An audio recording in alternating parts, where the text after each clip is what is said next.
talk to me, my friend, about tonight's game. Do you know what? I don't know what it is. I might be on my own here, but I have not looked forward to the Champions League this year. I don't know what it is. Like all these opening games have been a bore fest, bar some. But when coming to tonight's game, for example, yes, defensively we look solid, which we expected. I've even made the prediction that we're going to beat Chelsea's record for the defensive numbers. That's not the surprise for me. The element of like not taking a risk, I don't understand it. And do you know what? I'm officially on board with the whole idea that Arteta hates the youth. Because why did you make Ethan Nawari the understudy for Odegaard and then not give him a single opportunity? And then when you do, you give him charity minutes.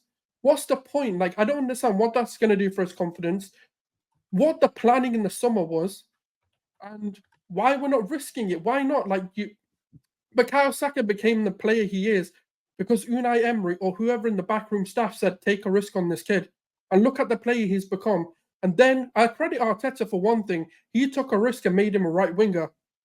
But then why aren't those risks being taken again? Like at the moment, we're in a situation where you chose to get rid of every single creative player that you have in Fabio Vieira, in ESR, and make Ethan Nawari a promoted player and then just not play him at all. When nothing looks like it's ticking, you take our best asset in Kai Havertz in a number 9 who makes things stick, who makes things tick, and you decide, actually, I'm going to put him in the midfield. Why? To accommodate other people. When we actually have replacements for Odegaard on the bench. This is where I don't like to praise the manager just because he did his job to get a clean sheet. That's never going to be the problem. But where was your risk-taking? Where was that opportunity to say, do you know what? I am Mikel, and I'm going to change this game. Because, yes, the substitutions were positive. Yes, bringing Raheem Sterling on. But why was Martinelli on the pitch? When are you going to make a stand and go, do you know what? I've had enough. Because you do that with other players. You benched other players and you made, a rod for other players. Why not for Martinelli? How many more opportunities is this guy going to get? And I've said it in the beginning of the season. If he doesn't buckle his ideas up, he's a mid-table player at best. And a lot of people want to come for it, but now you're seeing it. The form isn't improving. It's not a confidence thing. It's not that he can't hack the pressure of competition. Maybe he's just not good enough. Maybe he is just done. Maybe the injuries have caught up to him.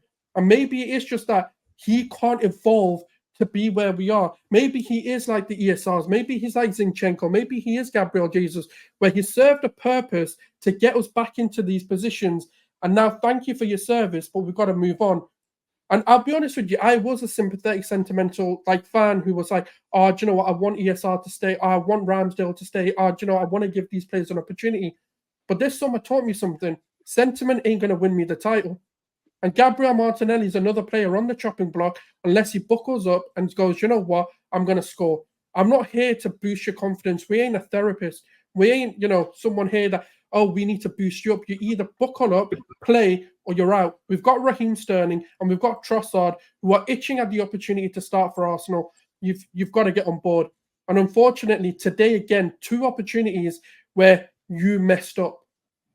Against Spurs, you had opportunities. In the previous games, you've had opportunities. You're not doing the one thing that we all credit for you, which is finishing. You've not put your head up and look for opportunities. Yes, you work hard, but cool, I can find many players who work hard.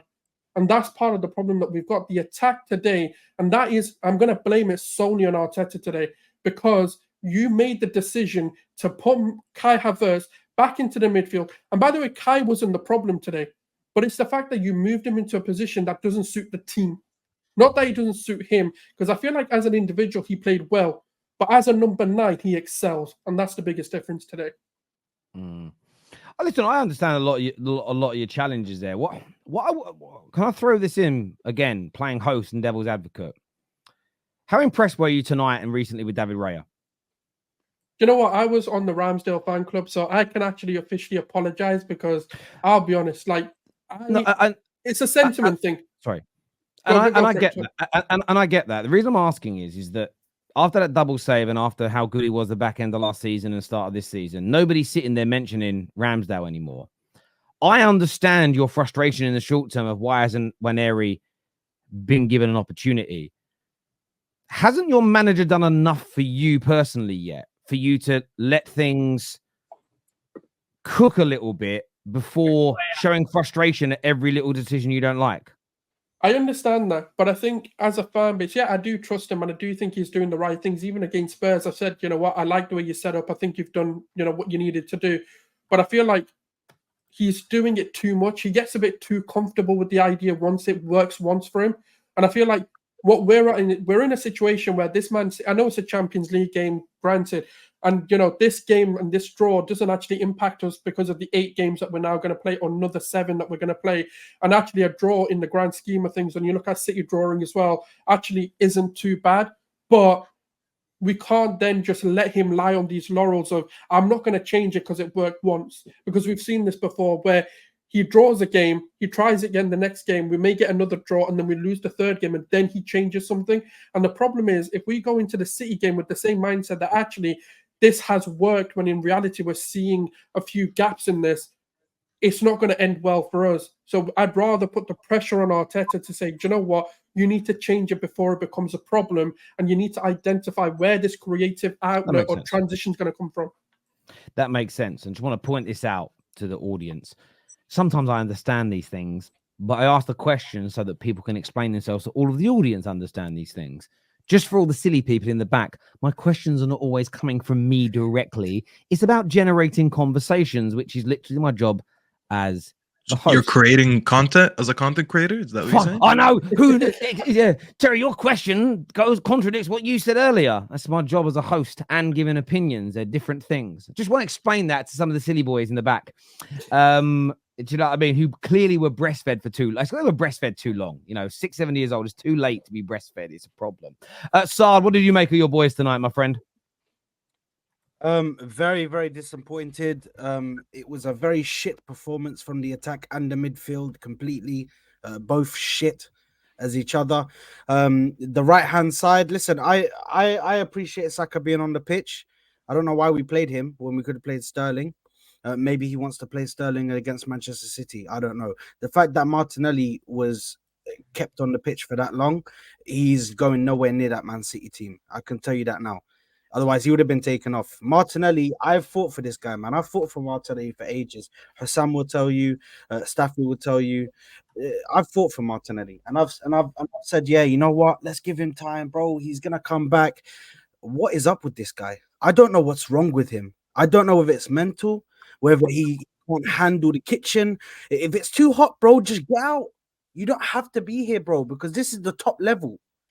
This is the top level. You're playing in the Champions League. This isn't Europa League where you can just try and go through and go, and you might miss a couple of chances here and there, but the quality is lower, bro. These are good teams.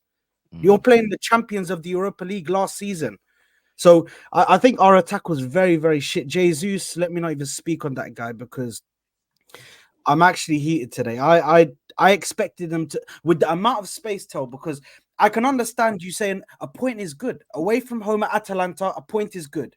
However, with the amount of space that Atalanta were offering us to be able to go into dangerous positions, bro, you have to take advantage of that. You have to. And you not taking advantage of that is showing that you guys are just clearly coming into these games right now because Ødegaard is not here.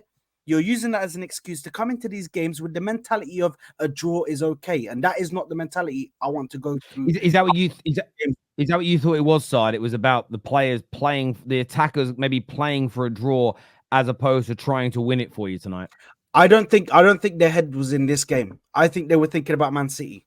That was where their head was at. Their head was at Man City. They were like, okay, let's play in gear 1, gear 2. Let's relax because we got City on the weekend. That's the game that we need to go hard for. And that's not the mentality that you need to be in. You need to be the mentality. Every single game is a must win. Every single game. You have to go in there with the mentality to win, bro. So listen, I understand that people are going to be positive about this and they're going to say, listen, it's a point, it's okay. But the new format of the Champions League is a league format. You have to get every point matters. I understand that. But also, you have to try and get the win, bro. You have to try and get the win. Don't play in second gear away at Atalanta. We don't play them again. Now we're going to play other teams. And we have to go away to other places. Which These are the Europa League champions, though, Saad. So it's not like a shit side or something. Yes, I understand it's not a shit side. But regardless of whether it's a shit side, Hussam, they offered us so much space. I can't sit there. Obviously, we wanted to say it's stuff. Go ahead. I can't sit there and say they're giving us that much space. We can't sit there and say, "Oh, I'm happy." Even though they offered us space and they offered us opportunities to run into dangerous positions and create something. Martinelli, when he gets chances, absolute dog shit, man. But Saad, that's who deserves a monologue. Martinelli deserves a monologue because that's the guy that let you down again today. Martinelli, I'm near the end. You have to have had enough.